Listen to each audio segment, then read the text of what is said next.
자매의 핫코인, 핫한 코인 메타를 분석해드립니다. 온체인 데이터 분석가 코코샤인 이지영 전문가님 나오셨습니다. 어서 오세요. 안녕하세요, 앵커님. 일주일 만에 또 찾아뵙습니다. 네, 시청자 여러분 반갑습니다. 오늘도 코코샤인 화요일 날 또 찾아뵙게 됐습니다.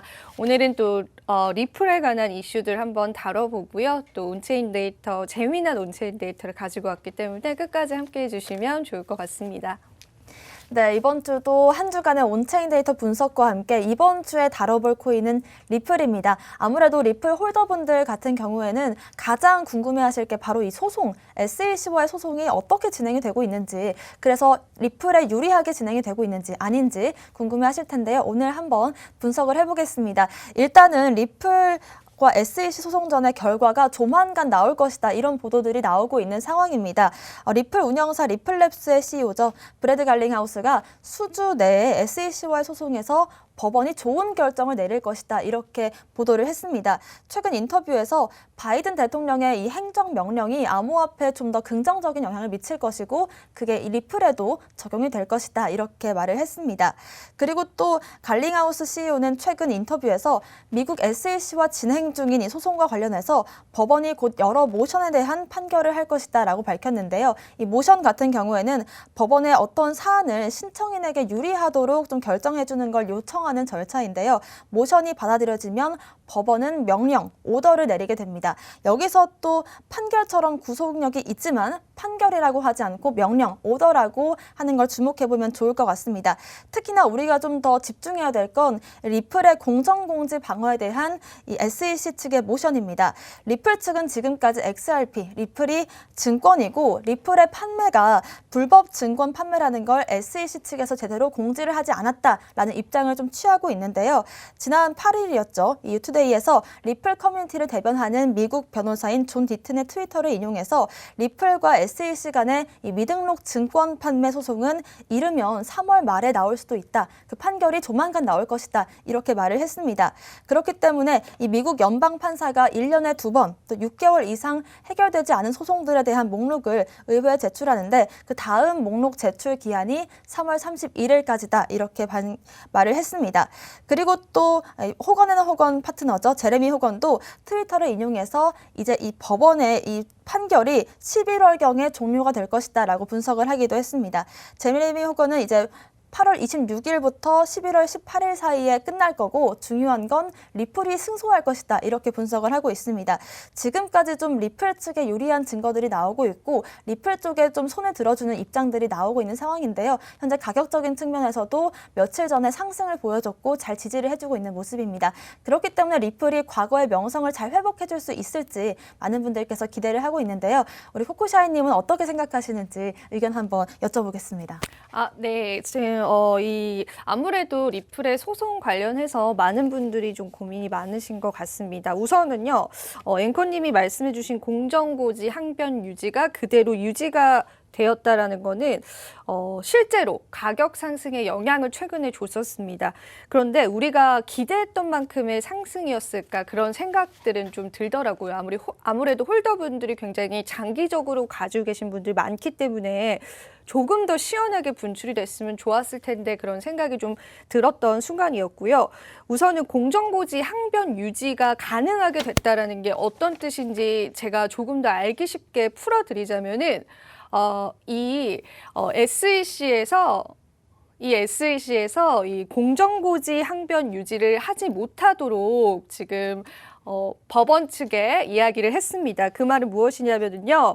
이 공정고지 항변을 하지 못하게 함으로써 예를 들자면은 내가 정당방위에 대해서 이제 네, 정당방위에 대해서 아예 정당방위를 하지 못하도록 SEC가 이야기를 하게 된 거죠. 그러니까 예를 들면은 뭐 살인이 일어났는데 내가 이 살인을 누군가가 나를 공격을 해서 이 살인에 관한 정당방위를 했습니다라는 주장 자체를 못하게 법으로 막아놓으려고 했었던 부분들이 기각이 됐다라는 거는 이 리플 측에서는 앞으로 준비했던 여러 가지 의견들을 이제 법원 측에 제출을 할 수 있게 되는 그러한 걸 의미를 합니다. 그러니까 조금 한시름 놓을 수 있었던 사안이었던 거죠. 그래서 그 사안들에 대해서 실질적인 시세가 좀 분출이 됐었던 부분들이 있었고요.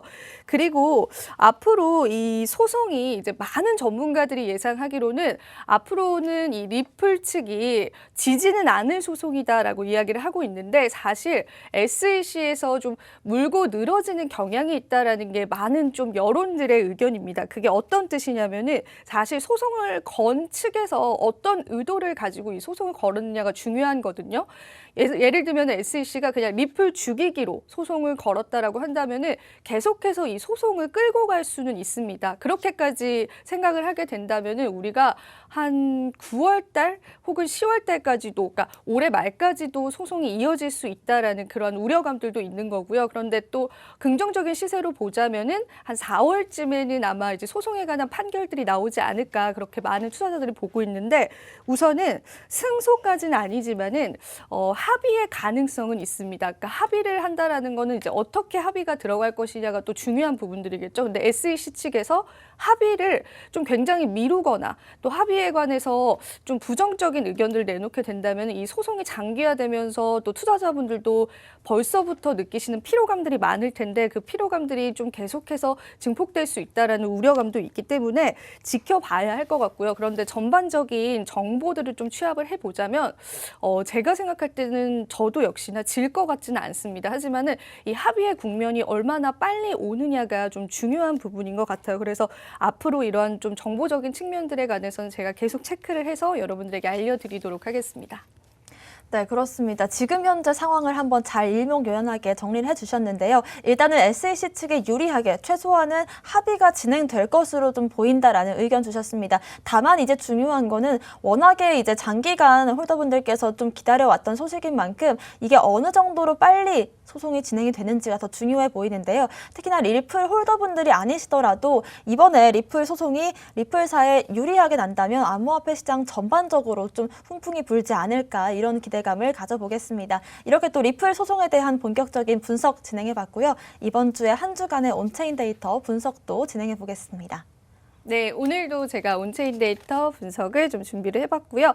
오늘은 좀 재미난 온체인 데이터를 좀 가지고 왔습니다. 여러분들이 가장 좋아하시는 고래 지표를 가지고 왔는데 이 지표 같은 경우에는 이제 고래도 그 종류가 굉장히 다양하잖아요. 그러니까 고래도 요만한 고래가 있고 굉장히 큰 고래가 있고 중간 정도의 고래가 있죠. 그거를 이제 이 지표에서는 스몰 피쉬, 그러니까 작은 고래는 이제 스몰 피쉬다라고 하는데 이 스몰 피쉬의 매매법을 따라가는 거는 조금 위험할 수 있다. 그렇게 이야기를 합니다. 아무래도 시세적인 영향을 주는 고래들은 조금 더 큰 자본을 가진 좀 묵직한 고래들이겠죠. 그래서 이 지표를 여러분들 어떻게 보시냐면은 이게 비트코인의 가격 차트인데요. 이렇게 색상으로 표시가 되어 있습니다. 그러니까 파란색에 가까우면 가까울수록 작은 고래다. 그리고 빨간색에 가까우면 가까울수록 큰 고래다라고 생각을 하시면 되고요. 차트가 이렇게 두 개로 나눠져 있지가 않고 한 차트로 표기가 되어 있는데 색상적인 부분으로 표기가 되어 있어요. 예를 들자면 이런 부분에서는 이제 큰 고래들이 축척을 하고 있습니다라는 걸 나타내고요. 이런 지점에서는 작은 고래들이 축척을 하고 있습니다라고 나타낸다라고 보시면 됩니다. 실제로 가격적인 예를 들어주자면 우리가 2017년도 말에 이렇게 고점 상태에서 고래들이 아직까지 모으고 있어라고 해서 무조건 비트코인을 다시 더 담으셨던 분들은 그만큼 하락 추세를 맞았겠죠. 근데 자세히 보자면은 큰 고래가 아니라 이제 작은 고래들이 자금들을 모으고 있다라는 부분들을 파악을 할 수가 있습니다. 그래서 온체인 지표, 고래 지표를 봤을 때는 큰 고래인지 작은 고래인지를 파악하는 것이 굉장히 좀 중요하다라는 것들을 이야기해주는 그런 온체인 지표다라고 볼 수가 있습니다. 그렇다면은 글래스노드에서 최근에 이 지표를 조금 더 디테일하게 설명했었던 리포트들이 있었습니다. 그래서 글래스노드의 리포트도 한번 가지고 와봤고요. 누적 추세 점수다라고 이제 좀 한국어로 제가 쉽게 한번 이야기를 해보도록 할게요.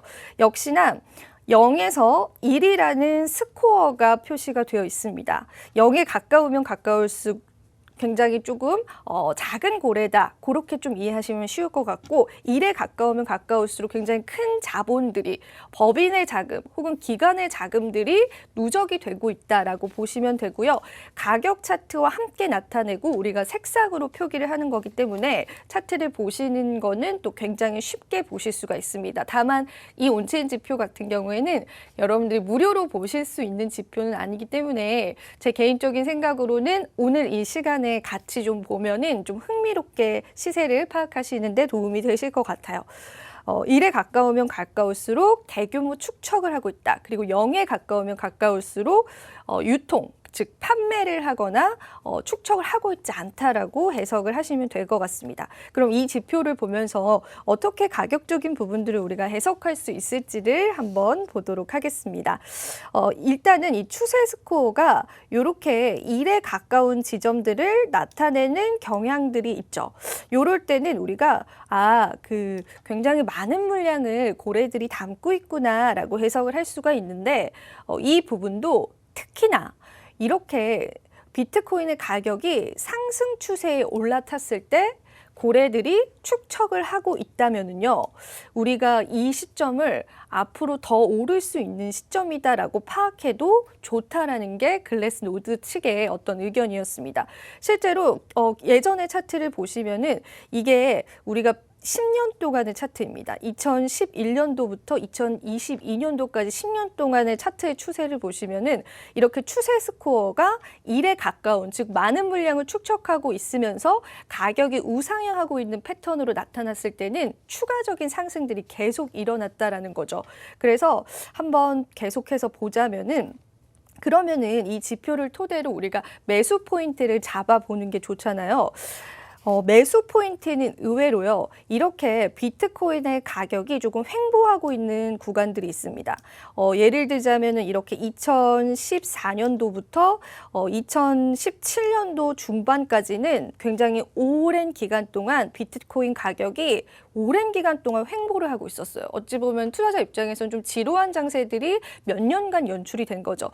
그 포인트에서 이 추세 스코어가 아이러니하게 1에 가까운 진한 색을 나타냈던 구간들이 있었습니다. 그래서 우리가 이 부분들을 매수 포인트로 잡을 수가 있다라고 이야기를 했는데, 만약에 우리가 지금 같은 횡보장에 지금의 시점에 대입을 해본다면은 지금 같은 횡보장에 이 추세 스코어가 굉장히 좀 진한 색깔로 나타나고 있다, 긍정적으로 나타나는 부분들이 포착이 된다면은 충분히 매수의 포인트로 잡아도 좀 장기적인 관점에서는 비트코인 가격 상승이 일어날 수 있다라는 겁니다. 단순히 이 차트를 보고 믿으세요라는 의미가 아니라 좀 통계적인 차트이기 때문에 그만큼 이 물량 매집이 들어간다라는 거를 이제 온체인 지표로 확인할 수 있기 때문에 어느 정도 좀 신뢰를 가지고 파악할 수 있는 차트다라고 보시면 된다라는 거죠.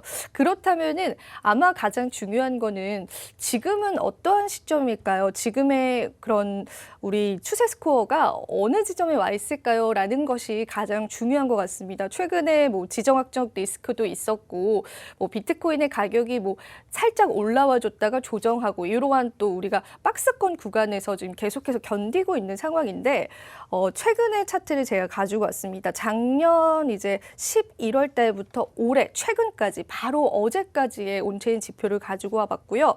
여러분들도 제가 이제 보여드리는 이 자료를 보면서 한번 같이 예측을 해봤으면 좋겠어요. 다시 한번 설명을 드리지만 이 추세 스코어는 이런 노란색에 가까워지면 가까워질수록 물량을 좀 모으지 않고 유통하고 있는 상황이고, 1에 가까워지면 가까워질수록 물량을 축척하는 단계다라고 보시면 될 것 같습니다. 그리고 이게 제가 작년 이제 말부터 올해까지잖아요. 근데 우리가 이렇게 불장을 2번 겪었잖아요, 최근에. 이 불장의 추세 스코어가 보시면은 뭐야, 고래들이 물량을 이런 상승장에서는 좀 덜어내고 있네라고 생각할 수 있지만, 차트를 조금만 더 늘려볼게요. 이미 고래들은 그 전에 2020년도 11월 달부터 추세 스코어가 굉장히 이제 짙은 색으로 나타납니다. 계속해서 물량을 모았었던 거예요. 그래서 우리가 조금만 더 추세 스코어를 잘 알았다면은 이 시점 뭔가 심상치 않네라고 생각해서 나도 조금의 물량을 담을 수 있는 또 그런 대입까지도 가능했겠죠. 그러면 일단 다시 이야기를 돌아와서 지금은 어떤 스코어이냐, 지금 이 빨간 박스가 현재의 자리다라고 보시면 되는데 최근에 우리가 좀 하락장, 상승장 이런 것들을 계속해서 겪어가면서도 그럼에도 불구하고요. 글래스노드는 좀 긍정적으로 봤습니다. 이 추세 스코어가 중간중간에 짙은 색이 나타납니다. 가격 자체는 굉장히 좋지 않은 상황으로 계속 나타나지고 있는데도 추세 스코어가 계속해서 좀 긍정적인 방향으로 나온다라는 거는 글래스노드 측에서는 그래도 고래들이 지금 이 상황에서 어느 정도의 물량을 조금씩 담고 있구나라고 파악을 했습니다. 그런데 조금만 더 어제까지의 차트를 한번 보여드릴게요. 어제까지의 차트는요, 조금 추세 스코어가 사실 좋지 않게 나왔습니다. 이제 고래들의 물량 매집이 완전히 좀 이루어지고 있다라고는 볼 수 없을 정도로 좀 노란색, 거의 노란색에 가깝게 0에 가깝게 좀 나타나고 있기 때문에 지금 현 시점에서는 과연 이렇게 큰 자본들이 이 물량들 지금 현 시점에 있는 가격에 있는 비트코인의 물량을 얼마나 담을지를 계속해서 좀 지켜봐야 할 추이가 있다, 지켜봐야 할 필요가 있다라고 좀 정리를 오늘 해드리고 싶고요. 최종 정리를 해드리자면 우리가 추세 스코어를 토대로 좀 중장기적인 비트코인 가격의 흐름들을 파악을 해볼 수가 있는데 현 시점에는 아주 긍정적인 신호들은 아니다라는 부분들 체크를 해드렸고요. 앞으로도 계속해서 이 차트는 제가 체크를 해서 여러분들에게 좀 알려드려 보도록 하겠습니다.